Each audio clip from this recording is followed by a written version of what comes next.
bidding war had ended, and the crowd was already beginning to disperse, satisfied with their prizes, exotic beasts, cybernetic mutants, and enslaved telepaths. But one figure remained in the center, ring-chained and defiant, untouched by any buyer's interest. That alone caught Jace Merrick's attention more than any spectacle on the decrepit moons of Elentra Prime ever had. He nursed his drink lazily at the back of the auction dome, the synthetic bourbon barely burning on the way down. He had only stopped here for a part an old stabilizer coil for his rust bucket of a ship the Wayfarer. But when he heard the auctioneer's rasp bounce across the arena's speakers, something in his spine tingled. "Last lot of the night," the announcer barked. "Unbroken, unbound, and very, very spirited. A true relic of the lost Delary clans of pure blood. People, you won't find another one like her in a dozen systems." They dragged her in under armed escort, 4 guards visibly strained, just to keep her from ripping someone's head off. She stood tall despite the manacles, her lavender skin faintly luminescent under the grimy overhead lights. Her eyes, silver and sharp, scanned the crowd with open contempt as if daring someone to try her. Her name, the auctioneer declared, was Thalira. Jace shifted forward in his seat despite himself. Delary, he'd heard whispers. A species believed extinct after the Glassfall Wars. Known not only for their elegance and empathic gifts, but for their absolute refusal to be subjugated.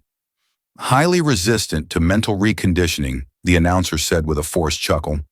But with the right tools and patience, even the wildest can be. Before he could finish, Thalira snapped forward with impossible speed, grabbed the nearest guard by the helmet, and slammed his head into the Durasteel floor. The crowd gasped as sparks flew from his shattered visor. The auctioneer shrieked for backup. Another guard lunged only to catch a knee in the groin, so hard it lifted him a full foot off the ground. Chaos erupted. Bidders screamed and backed away.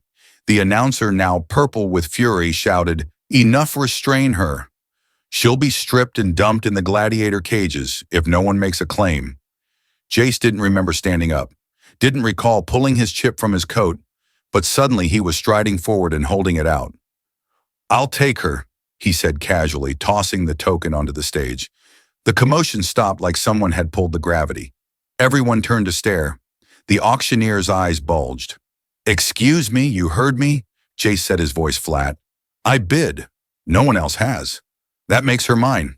Thalira's glare snapped to him, and for a second he thought she might lunge for his throat too. The auctioneer sputtered. "She's defective, dangerous. The laws she was listed. I bid. Unless Elentra Prime's auction houses started breaking trade codes, I suggest you honor it." That silenced the greasy toad. A moment later, Jace found himself signing hastily scanned contracts and being handed a control chip one he pocketed without ever activating.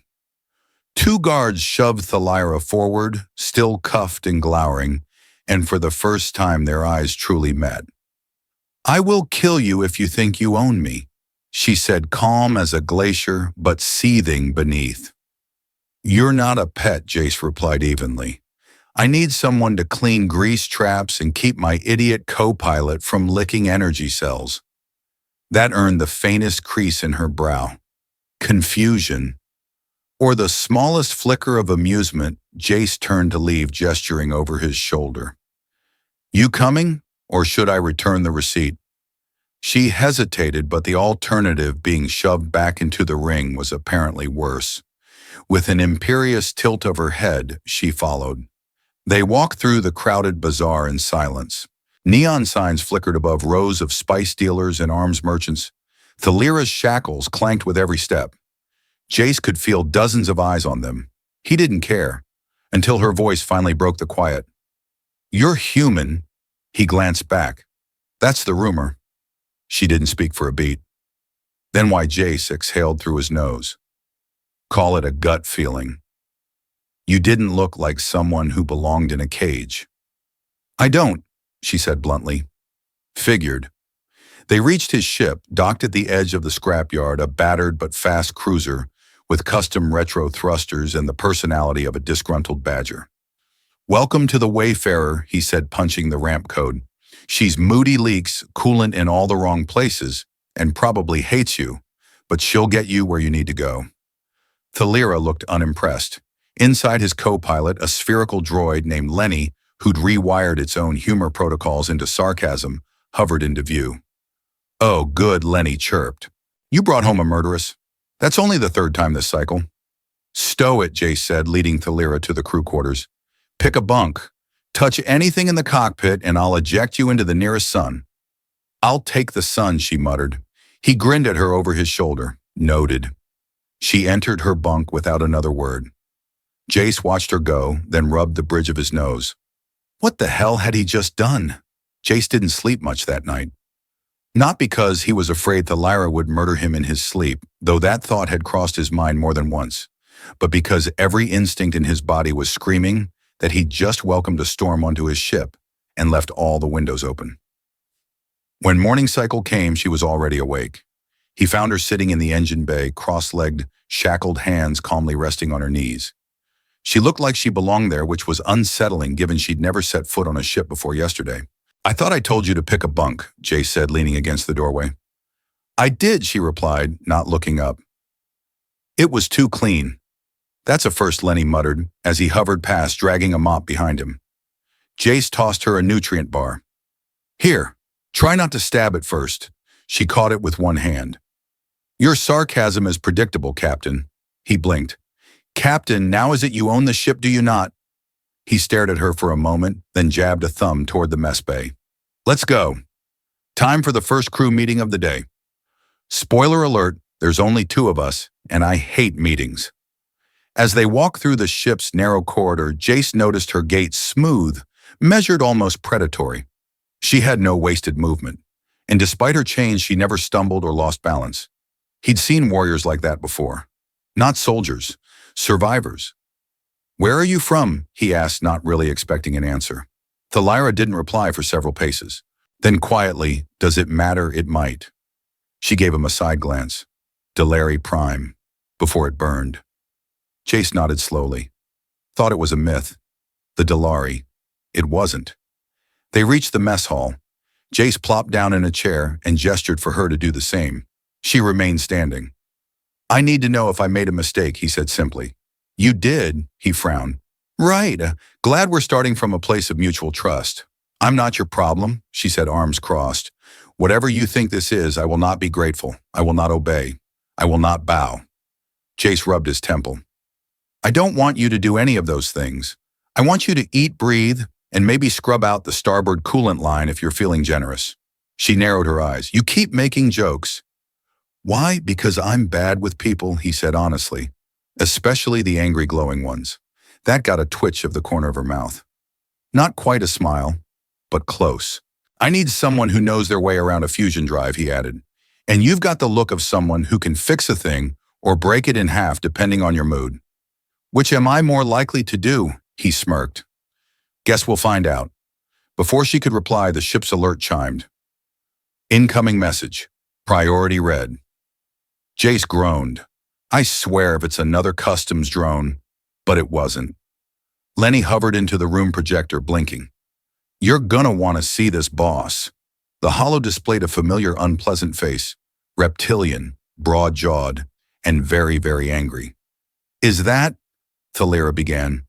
"Yep," Jace replied grimly. "That's the guy you bit." The message played to all bounty hunters, syndicates, and enforcers in range of this transmission. "I am Varos Nek of the Carthan Consortium.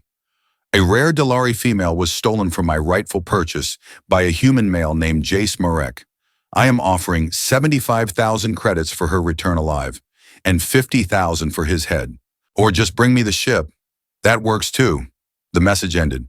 Silence followed. Jace looked at her. "Well," that escalated quickly. "You should have left me behind," she said. He shrugged. "Probably. You're going to regret this." "Almost certainly." Then why Jace stood up. "Because he called you property, and I don't like slavers." They stared at each other for a beat too long. Then Lenny interrupted. "Ugh, Captain, not to ruin the moment, but 2 ships just peeled off the orbital station and are vectoring toward us. Weapons hot." Jace's eyes widened. "Of course they are." He sprinted for the cockpit. Thalira followed without hesitation. Within seconds, they were strapped in. Jace flicked on the engines and prepped the emergency thrusters. The bounty hunters were closing fast. Evasive maneuvers, he muttered. This bucket of bolts can maneuver, Thalira asked with a raised brow. Insult my ship again, and you're cleaning the sewage valves. She doesn't look agile. She's not, but she bites. The first barrage of plasma bolts sizzled past their hull close enough to rattle the cockpit. Jace Lenny warned they're not playing tag. Great. Time to play dirty.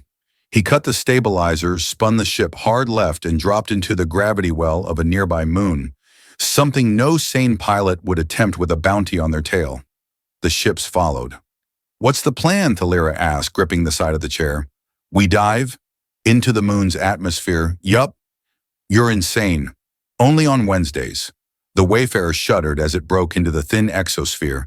G-forces pressed them into their seats. Alarms screamed. Thalira gritted her teeth. This is your brilliant escape plan. No, he said, jerking the controls. This is... He flipped a switch. The rear cargo doors opened just enough to eject two large scrap containers filled with magnesium canisters, salvaged junk he never got around to selling. They detonated behind the ship, blinding the bounty hunters in a burst of light and radiation. The pursuing ships peeled away, one spiraling out of control. Nice, Thalira said, slightly impressed. I told you. She bites. They pulled up sharply, punching through the upper layers and into open space. Jace exhaled. For a moment, silence. Then Thalira turned to him, eyes unreadable. You risked your life back there. Yeah, well, I could still kill you, you know. Not before I reroute your shower to smell like burnt fish paste. She smirked. You're infuriating. And you're glowing again, he said, nodding toward the soft pulse rising beneath her skin. She looked away quickly. They sat in quiet for a moment longer before Jace leaned back in his seat. Well, I think we just became galactic fugitives. Thalira's voice was calm, even amused. You really don't think things through, do you? He grinned. Nope. But somehow, they always get interesting. Jace didn't say much as he patched the hull. The outer plating had taken more damage than expected during their atmospheric dive, and now he was elbow-deep in fusion sealant and charred wiring. Somewhere behind him, Thalira was crouched on the deck, studying a half-disassembled maintenance drone with the intense focus of someone deciding whether to repair it or dismantle it out of spite. She hadn't said much either since their escape, but the silence wasn't uncomfortable. It felt more like the calm before a thunderstorm. Or maybe just the awkward quiet of two people trying to figure out whether they were allies, housemates, or inevitable problems. You've been in a shipyard before, Jace finally said, not looking up. I've seen one, Thalira replied. You've reprogrammed that drone's logic core. Yes, and you modified its targeting system to recognize your face pattern. A pause. You were watching me, he grinned behind his mask. Ship has eyes everywhere? Also, Lenny squealed. From the ceiling, the spherical droid's voice chimed in smugly. I will absolutely sell anyone out for the right number of lubrication cartridges. Thalira stood brushing her hands. I don't like surveillance. Then don't sleepwalk in the reactor room. I don't sleepwalk. Now you don't. He looked over just in time to see the faintest curve of her mouth before she masked it again. But something had shifted, subtle but real. I need to know something, Jace said, wiping his hands on a rag. She crossed her arms, wary again. What that bounty hunter, Varos Neck, he didn't just want you because you're Delari. There's more. Thalira's expression darkened. She turned away slightly as if deciding how much of herself to reveal. Jace waited. Finally, she spoke. My people developed navigational systems that could traverse dangerous anomalies, solar storms, radiation clouds, gravity wells, places even AI won't touch. Black sector travel? Yes. Not theoretical, we perfected it, but when the syndicates found out, they attacked Delari Prime, tried to take it by force. Jace's face tightened. That's why no one hears about your kind anymore. We scattered, a few survived. Fewer still held the knowledge. I'm one of them. And you think Neck knows that he doesn't think. He assumes. He believes I have access to the core algorithm. And in a way, he's right. Jace swore under his breath. If he gets it, she added, he'll own trade routes through half the outer systems. He'll control the black lanes. No rescue missions, no safe passage, just endless tolls, ambushes, and blood. He ran a hand through his hair, trying to process it all. You carrying it in your head? No, she said. Too risky. Then where Thalira turned her eyes on him, silver, unreadable. Somewhere safe. Jace didn't push further. Instead, he reached into his vest pocket and produced a strip of wire-thin metal. This, he said, offering it as a neural tag disruptor. It'll mask your bioluminescence for 6 hours. Won't stop facial scans, but it might keep you off the more advanced scanners? Thalira took it, visibly surprised. Why are you helping me? You mean besides my deep-rooted affection for fugitives who might kill me in my sleep? Yes, she said flatly. Jace leaned against the wall. Because you're worth more than the price on your head. And I've seen too many people sell themselves short. Thalira looked away, jaw tense. And if I told you I didn't want your protection, I'd still give it. You don't have to accept it. But I'm not backing off just because you think biting is a greeting. Her eyes narrowed. Only for people I don't like. Oh, good, he said cheerfully. So I'm safe.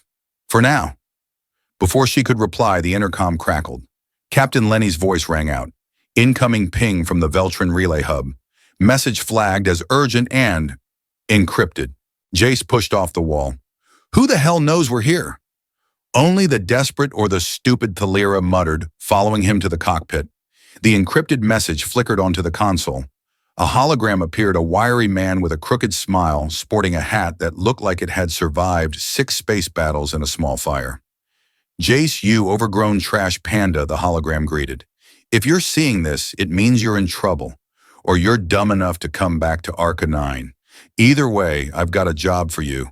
Big payout. Risky as hell. The kind you pretend to say no to before inevitably accepting. Who is this, Thalira asked. Old contact, Jace muttered. Relo Vesk, smuggler, engineer, compulsive liar, your friend. More like a professional disappointment I keep getting roped into dealing with. The message continued. Package pickup, high priority, pre-war tech. Meet me at the old processing station on Arca 9. 1 jump from your location. Bring snacks. The hologram vanished. Jace stared at the console. It's a trap.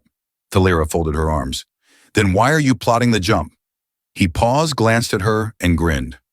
Because it's always a trap. But sometimes the bait is still worth grabbing. Thalira shook her head. Humans. Reckless idiots. You keep saying that like it's a bad thing. They jumped to Arca 9 20 minutes later. The planet was as welcoming as a punch to the teeth, dust storms, broken spires of glass rock, and static-choked communications.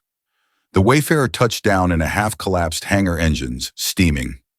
As they stepped off the ramp, Thalira wrapped the neural disruptor around her wrist, letting it sink into her skin and deaden the glow. Her silver eyes stayed sharp, scanning every shadow. The processing station loomed ahead, dead silent. Jace looked at her and muttered, Told you it was a trap. Let's spring it, then she replied coolly. They moved together back to back like 2 halves of the same dangerous coin. Neither trusted the world, but for now they were starting to trust each other. And that was almost scarier. The inside of the processing station smelled like scorched wiring and broken promises. The overhead lights buzzed but barely flickered to life, casting long shadows across rusted scaffolding and half-crushed cargo containers. Jace stepped carefully, boots crunching over shattered data tablets, while Thalira moved like a whisper, silent and watchful. No signs of reload. Jace muttered, his hand hovering near the grip of his sidearm. Thalira touched the wall, her fingers splayed. This place was cleared in a hurry. Energy residues fresh. They were expecting someone. Probably us. A slow beep echoed from the far end of the hall. Jace turned toward it, weapon drawn. A metal panel slid open, revealing a single crate pulsing with soft blue light. The hairs on Jace's neck rose. Thalira reached it first, scanning the surface. Biometric lock. Delary tech. Very old. Jace frowned. You sure? She raised an eyebrow. I helped build half of this crap before the war, remember? He crouched beside her, examining the crate. This isn't just bait, it's the whole damn mousetrap. Before either of them could react, the lights overhead snapped off. Then the doors slammed shut behind them. Perfect, Jace growled. Dead Man's Playbook. Footsteps echoed from above, multiple pairs, quick and deliberate. Thalira's pupils narrowed. They've got snipers on the catwalks. Any chance you're also a sharpshooter, I bite, remember? A voice boomed over the station's speaker system. Captain Marek and the elusive Deleri. Jace rolled his eyes. That's Relo. I'd know that smug tone anywhere. But when a figure stepped into the light, it wasn't Relo. It was Neck. The Krell merchant's reptilian features gleamed with satisfaction. His remaining fingers tapped against the bioscanner at his hip. You two made quite the spectacle on the Elentra. Tracking you was expensive, but worthwhile. Thalira took a step forward, lip curling. You lied to the networks. You said you had no means of tracking. Ah, Neck grinned. You assumed I was honest. A rare mistake. Jace's grip tightened on his blaster. Where's Rilo? Neck gestured casually. Alive. For now. He was very accommodating once his kneecap met a plasma torch. Jace felt the fury building behind his eyes, but Thalira caught his wrist, grounding him with one look. Don't give him what he wants, she murmured. I want the crate, Neck announced. And the girl. Both are keys to the same prize. With that nav system fully operational, I'll chart the black lanes and control every smuggler, scout, and trader across 5 sectors. You'll get war, Thalira snapped. Neck shrugged. I've survived worse. Suddenly, the crate let out a chirp and hissed open. What did you do? Jace hissed. Thalira didn't answer. Her eyes were locked on the device within a floating orb etched with Deleri script glowing softly with shifting colors. It hovered, scanning the room like it was deciding who deserved to live. An eye of the veil, Thalira whispered. It's still functional. Neck barked orders. His guards leapt down from the catwalks, rifles raised. Jace opened fire. The station erupted into chaos. Blaster bolts shrieked past them as Jace ducked behind a crate. Thalira rolled to the left, grabbing one of the downed guards and delivering a brutal elbow to the jaw. She moved like water, quick, adaptive, vicious. Every strike had purpose. No wasted effort. Do something useful, Jace shouted as he tried to pin down 2 shooters behind a bulkhead. I'm trying not to die, she yelled back. She darted to the eye and pressed her hand against it. Lines of light rippled across her skin as the device scanned her signature. It hummed louder, then let out a piercing shriek. The guards staggered, clutching their ears. Jace fired again, dropping one of them. Okay, that's new. Thalira looked at him. Her bioluminescence was flaring now despite the disruptor. Her markings pulsed in sync with the eye. It knows me, she said. It's responding. To what? To what I carry. Which is what exactly? She turned back to the orb. Access. More guards poured in through a side corridor. Neck bellowed over the din. Capture them alive. I want the system intact, Jace Thalira called out. Cover me. He didn't need to be told twice. He sprinted forward, laying down suppressive fire as Thalira placed both hands on the eye. Her entire body lit up, glowing like a star-gone supernova. The orb pulsed once, then shot upward into the air and exploded into a shockwave of energy that rippled through the station. Every electronic system within 100 meters fried instantly. Lights burst. Rifles sparked. Comms died. The silence that followed was unnatural. Neck screamed in fury. You fool, you fried the relay system. Now will a blaster cracked. The bolt hit Neck square in the chest, throwing him backward. Smoke curled from the barrel of Thalira's weapon, one she'd taken from the last conscious guard. Her expression was flat, but her eyes were molten. Jace stared. I thought you didn't shoot people. I'm flexible, she said. He laughed, half shocked, half proud. Remind me never to piss you off. Consider yourself reminded. They moved quickly, dragging Rilo's bruised body from the back room. The smuggler groaned, one eye swollen shut, his stupid hat still miraculously intact. Didn't think you'd come, Rilo wheezed. I didn't, Jace muttered. I just wanted the crate. Rilo grinned, then winced. Hurts to laugh. Also hurts to exist. Good. Means you're healing. They didn't stay long. With Neck's network fried, the bounty would scatter temporarily. But more would come. Back aboard the Wayfarer, Jace set course for the Peridot Drift, an isolated sector hidden behind a gravity fold. Thalira's glow had dimmed by the time they reached orbit. He watched her as she sat beside the cockpit, her expression unreadable. You okay? No. Want to talk about it? No. Want tea? Yes. He handed her a steaming cup and leaned back in his chair. After a long sip, she said quietly, I didn't know it would react to me like that. I didn't know you could shoot someone in the heart and still look bored. Her lips twitched. It wasn't boredom. No, it was control. Jace looked at her sideways. You always this complicated. Yes, she said, and you're just beginning to figure that out. He took a sip of his own tea, then smiled. Good. The wayfarer floated through the quiet corridors of the Peridot Drift, a region of space so empty and magnetically scrambled that even most long-range scanners gave up halfway through. It was the perfect place to vanish, recover, and maybe breathe for the first time in days. Jace leaned back in the cockpit chair, boots propped on the console, watching stars stretch lazily past the viewport. Behind him, soft mechanical humming filled the silence, punctuated by the occasional sarcastic beep from Lenny. From down the corridor, footsteps approached, soft, purposeful. He didn't need to look to know it was her.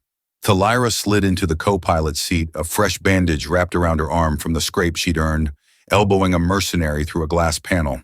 She wore a ship-standard flight shirt, now sleeves rolled to the elbows, and her silver eyes tracked the stars like she was trying to decode a language only she could hear. How's Rilo? Jace asked without turning. Delirious. Smells like burnt rubber. Swore he saw a talking raccoon in engineering.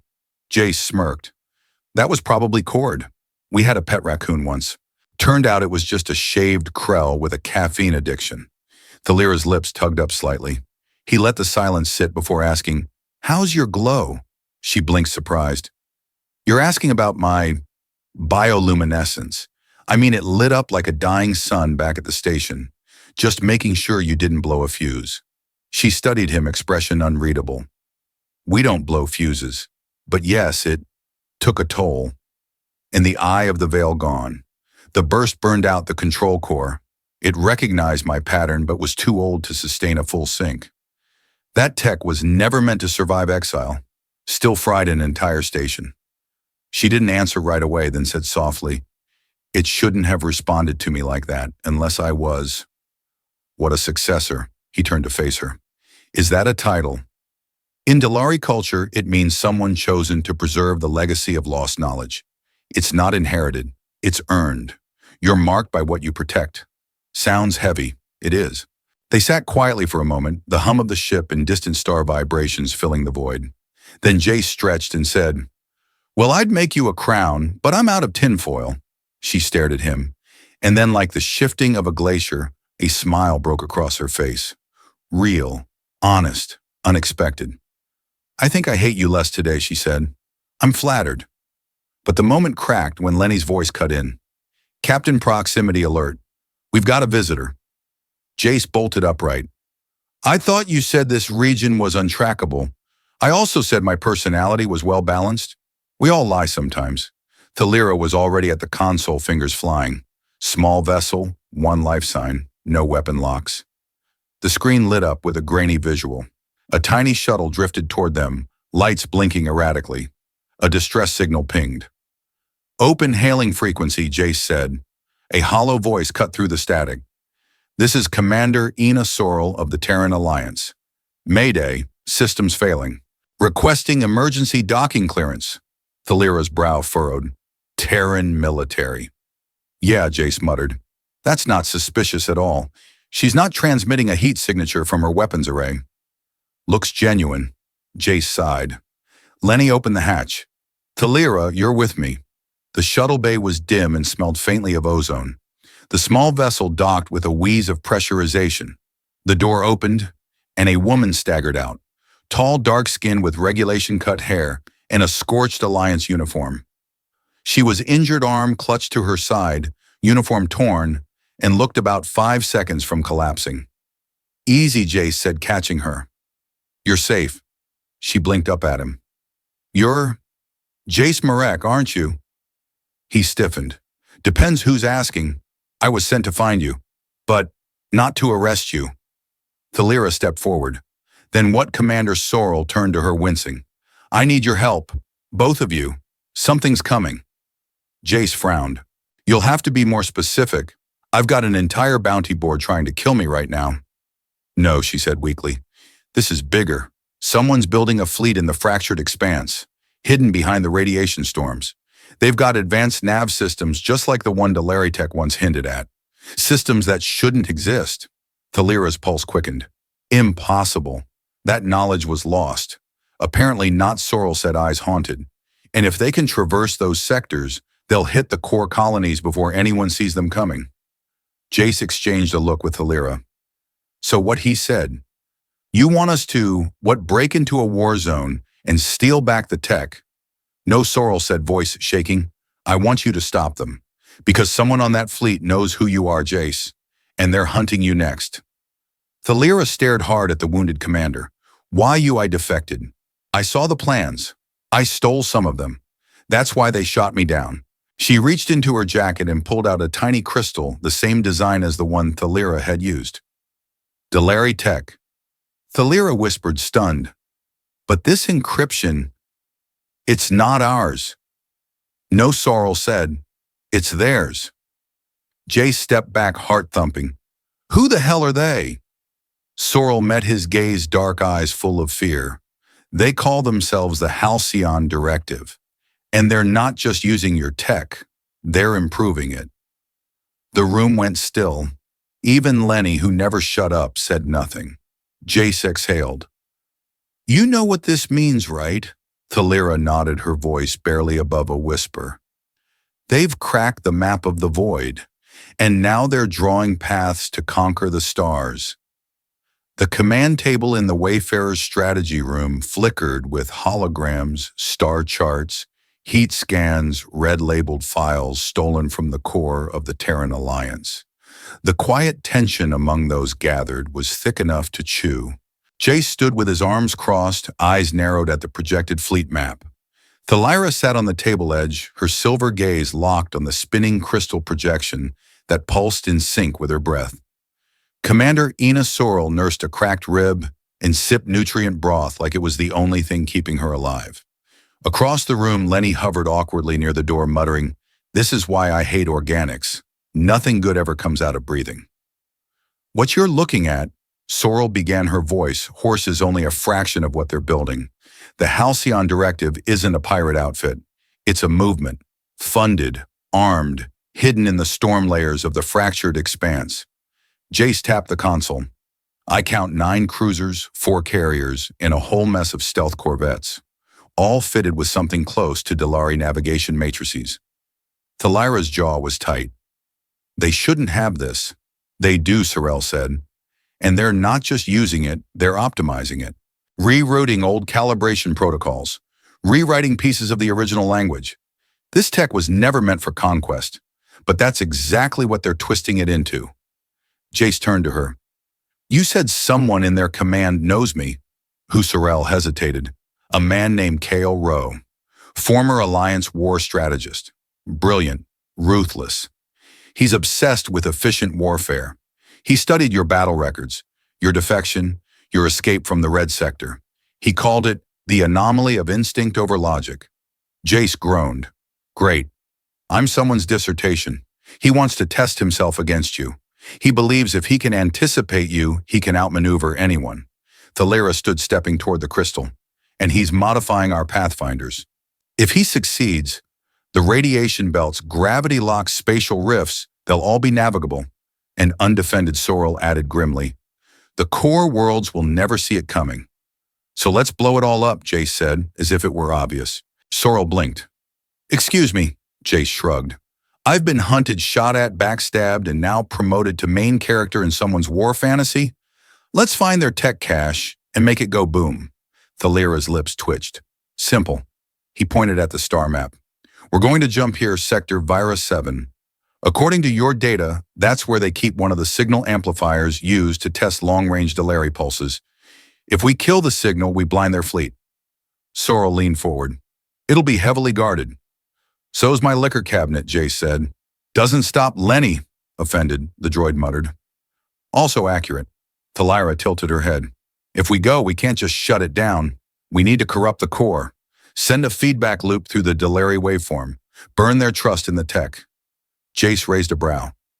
You can do that. I can improvise. You improvised a flashbang with a protein bar last week, he reminded her.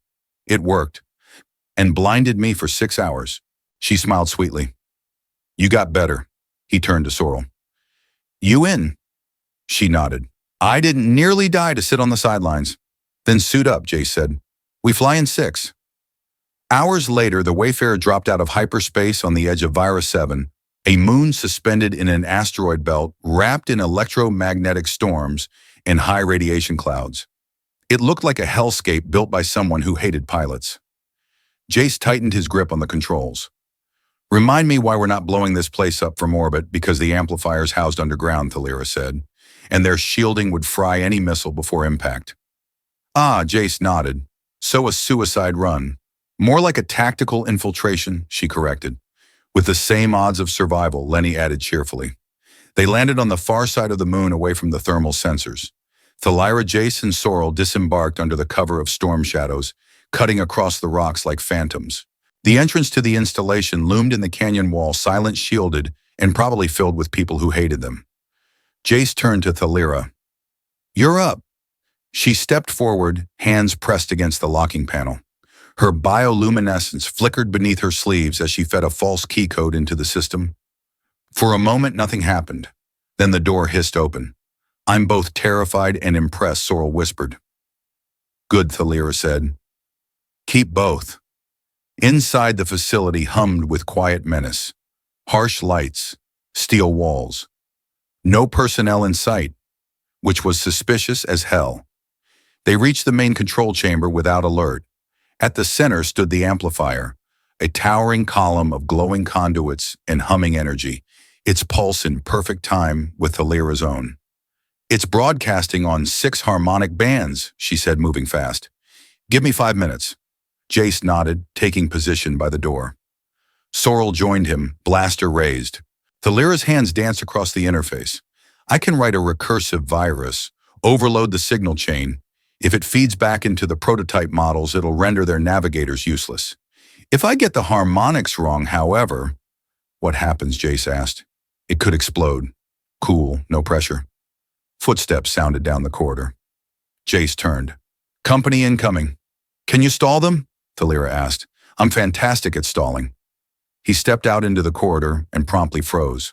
Walking toward him was Kale Rowe, sharp-featured, cold, eyes that flicked across Jace like he was sizing up a puzzle, not a person. I knew you'd come, Rowe said calmly. You always leap into the flames. Jace shrugged. Fire's warm. You've done well, Marek. Predictable, yet effective. But you won't stop the directive. I'm not here to stop it, Jace replied. Rowe blinked. You're not, no. I'm here to ruin it. He raised his blaster, but Rowe was faster. The shot struck Jace in the shoulder, sending him spinning. Pain flared like a solar flare. He hit the wall hard. Inside the control room, Thalira gasped and turned just in time to see him fall. No, she whispered. Her markings pulsed bright as the amplifier's harmonics peaked. Thalira, no, Sorrel shouted, but it was too late. She pressed her palm flat to the control surface and screamed as the virus executed. The amplifier detonated not in a fireball, but in a wave of harmonic resonance that rippled through the facility, crashing through circuits, burning out AI cores, disabling everything with Delari tech across the sector. Rowe shouted in rage, then vanished in the explosion of light. Sorrel ran to Jace, dragging him inside as the blast faded. Is he? Thalira asked, barely able to breathe. He groaned, eyes fluttering open. Ow! She laughed through her tears and collapsed beside him. You idiot. You're glowing again, he mumbled, weak but grinning. So are you. Jace awoke to the rhythmic beeping of a monitor and the distinct scent of antiseptic. Not exactly comforting, but not as bad as he expected after taking a plasma shot to the shoulder. His first attempt to sit up ended with a yelp and a string of curses. The second got him propped against a bulkhead with a thermal blanket around his waist and a fresh bandage across his chest. The Wayfarer was still in motion. He could feel the low thrum of her engines. But they were running quiet, probably deep in the drift again, hiding in the radiation fog like rats in a thunderstorm. He wasn't alone. Thalira sat across from him, one leg curled beneath her, her eyes half-lidded but alert. She was reading something on a flickering datapad, her fingers idly tracing along the screen in a pattern he couldn't decipher. She looked up as he stirred. "You're awake. Am I dead? No. Pity. I was hoping death would come with better lighting." She smirked. "You're lucky. The shot missed your heart by an inch. Though if you'd waited one more second to be dramatic, I'd have had to rewire your nervous system by hand." Romantic. Thalira set the pad down. "Sorrel's fine, by the way. Cracked a rib taking cover, but she's stubborn." "Figures." There was a long pause. "I saw Kale," Jace said quietly. He didn't look surprised to see me. "He's gone. The amplifier took everything down. We got what we came for, and paid the price." She glanced at his shoulder. "You'll heal. I meant you." He expected a deflection, maybe a sarcastic jab. Instead, Thalira lowered her gaze. When the harmonic wave passed through me, I felt everything she said softly, every echo, every thread of the Delari language they tried to bend. It was like hearing my ancestors scream through the wires. Jay said nothing. There was nothing he could say. "But it's done now," she continued. "Their prototypes are blind. Their network is scrambled. Kale may still live, but his dream of domination has no map. Then we hit them where it hurts next." She blinked at him. "You're not done." He gave her a look. "You blew up a moon-sized amplifier. I got shot in the shoulder. We're practically just getting started." A faint smile touched her lips. "You humans are exhausting. You glow in the dark and throw people across rooms when annoyed." She leaned forward, her face inches from his. "And yet you keep standing close." He didn't back away. "I like danger," he said. Her silver eyes glinted with amusement and something more. "Then you're in luck." The proximity stretched taut between them until Lenny's voice buzzed over the intercom. "Captain, just a heads up, but we've got a tail." Jace groaned. "You have the worst timing." "Thank you," Lenny replied cheerfully. Thalira stood brushing her hair from her face. "You stay here. You're still recovering." "You say that like I'll listen." She gave him a flat look. "You'll listen, because I will sedate you." "Still romantic," he muttered. Minutes later, the Wayfarer emerged into real space near a drifting supply platform, one of the few safe stops in the drift. But as Thalira reached the bridge, Sorrel was already at the helm, watching the sensors flash red. "We've got company," Sorrel said. "No ID tags, no friendly pings. They're tailing close enough to smell our coolant. Can we outfly them?" Sorrel shook her head. "Not in this sector. Gravity tugs are wild. We need a shortcut." Thalira studied the map, her fingers racing over the screen. "There's a narrow band here. A sub-rift. Dangerous. So, us." They banked the ship toward the corridor as the pursuer ship opened fire. Jay staggered onto the bridge, leaning against the doorway with one hand. "You people never start a party without me." Thalira shot him a glare. "Sit down before you pass out." Already sitting, he lied. The ship shuddered as plasma fire scorched the shields. "More coming," Sorrel shouted. 3 ships on intercept." "They tracked us through residual Delari frequencies," Thalira muttered. "Some of the data leaks must still be broadcasting our patterns." "Then let's stop broadcasting," Jace said. "Options." She turned to him slowly. "We purge it. Purge what all the Delari fragments. My own signal included." Jace straightened. "Absolutely not. If I burn the last code key, they'll lose the trail. Permanently. But I'll also lose access to the system. It would be like deleting part of myself. There has to be another way." Thalira looked at him. "There isn't. And we can't keep running." The silence hung heavy. Then Sorrel cleared her throat. "You're not doing this alone." Thalira blinked. "What I'll sync with your signature. If we both feed into the purge, it'll destabilize the field faster. I've got just enough Delari code in my implant from their system to make it work." "You'll both burn part of yourselves," Jace said. Thalira gave him a long, unreadable look. "We're not trying to win the war today. Just escape it." Reluctantly, Jace stepped back. "Do it." The 2 women moved to the engine core. Thalira pressed her palm to the diagnostic panel. Sorrel linked her neural implant. Energy flared between them, lines of light racing across the room. Jace watched helplessly from the other side of the glass. The lights dimmed. The core glowed white hot. Then a shockwave burst from the ship, invisible but seismic. Across space, the pursuing ships spun wildly, their scanners blinking to black. Trajectory lost. Targets erased. The Wayfarer slipped into the sub-rift unnoticed. Later in the medbay, Thalira sat quietly on the cot while Jace bandaged her hand. She'd burned the skin against the core controls. She hadn't mentioned it. "You know," he said softly, "you don't have to keep risking everything." She looked at him. "I'm not. You purged part of yourself to save us. I kept the part that matters." He smiled, the sarcasm. She laughed, a quiet, breathy sound. "No. The fight." He met her gaze. "So what now?" "I don't know," she admitted, "but I want to find out." Together she hesitated, then nodded. "Yes. Together." And for the first time since they met, there was no fire between them. No fear. Just warmth. And maybe finally home. 3 months later, the Wayfarer cut silently through the edge of the Virella dust field, a region of space so dense with magnetic debris it turned most ships' navigational systems into decorative paperweights. But the Wayfarer had no such trouble. It had something better. Jace stood on the observation deck, arms folded, watching the glittering particles swirl like cosmic snow outside the viewport. He wore a black flight jacket, half sipped and stained from greasework, and had the relaxed posture of someone who had finally stopped running, but only just. "Did you really install a coffee machine in the airlock?" came Thalira's voice behind him. He turned, smiling. "Technically, it's in the corner, next to the spare suits. I nearly stepped into space trying to reach it. That's called danger brewed coffee," he said, tapping his mug. "Makes the flavor more exciting." She shook her head, crossing the room. Her movements were looser now, more at ease.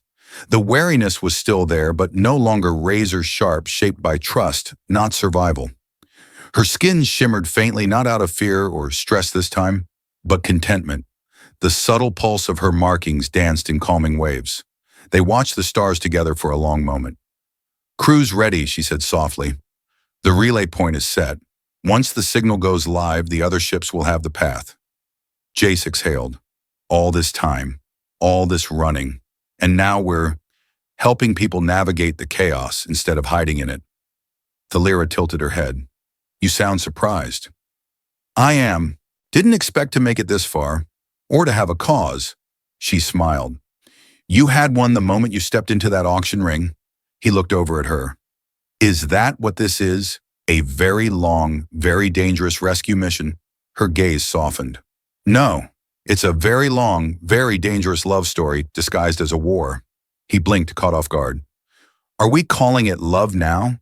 You kissed me during a station lockdown while pretending to be a civilian. It was a very convincing performance. You gave me half your blanket during a solar storm. It was cold. You jumped in front of a plasma bolt." He raised a finger. "That one was an accident." She stepped closer, her hand brushing against his. "I know what I feel, Jace. My people may have lost their world, but I found something I never expected." He turned to face her fully. "You glow when you lie." She smirked. "Then it's a good thing I'm not lying." Their lips met in a kiss, both quiet and certain. The kind born not from desperation, but from everything they'd endured together. The mission went live an hour later. The Wayfarer transmitted the encrypted coordinates of newly safe routes across contested space. Navigation pulses, built from what remained of Thalira's knowledge, and Sorrel's fragmented data spread across the sector. Systems once considered death traps now sparked with hope. Ships began to follow. Rescue teams, traders, civilians. The Halcyon Directive had gone dark after the amplifier collapsed, their network shattered, and rose fate unknown. But everyone on board the Wayfarer knew that silence wouldn't last forever. That was fine. They'd be ready next time. In the ship's galley, Commander Sorrel adjusted the interface of a repaired communication array. Lenny hovered nearby, lecturing a toaster he claimed was looking at him funny. Cord, the ship's newly promoted engineer, who was neither shave raccoon nor caffeine addict, snored quietly in the corner. The crew had grown, changed, healed, and in small moments even laughed. Thalira stood in the center of it all, watching the glow of the console light up as more ships sent back acknowledgement. "You did it," Jace said behind her, sliding an arm around her waist. "We did it. I meant Lenny, but sure, we'll take some credit." She elbowed him lightly. "The drift maps are stabilizing. What we started is bigger than us now." Isn't that the point? She leaned into him, her voice barely above a whisper. I never thought being bought would lead to freedom. Jace turned her toward him. You were never bought, Thalira. You were just waiting for someone who saw you as more than a price. And I found him. He smiled, touched her face gently. So what happens next? She glanced at the stars through the porthole. We go where others can't. We find those still lost. We make the maps that no one else dares to draw. He took her hand. No more auctions. No more cages, he said. No, she agreed, only stars. They stood like that as the wayfarer leapt back into the void together, untamed, unafraid.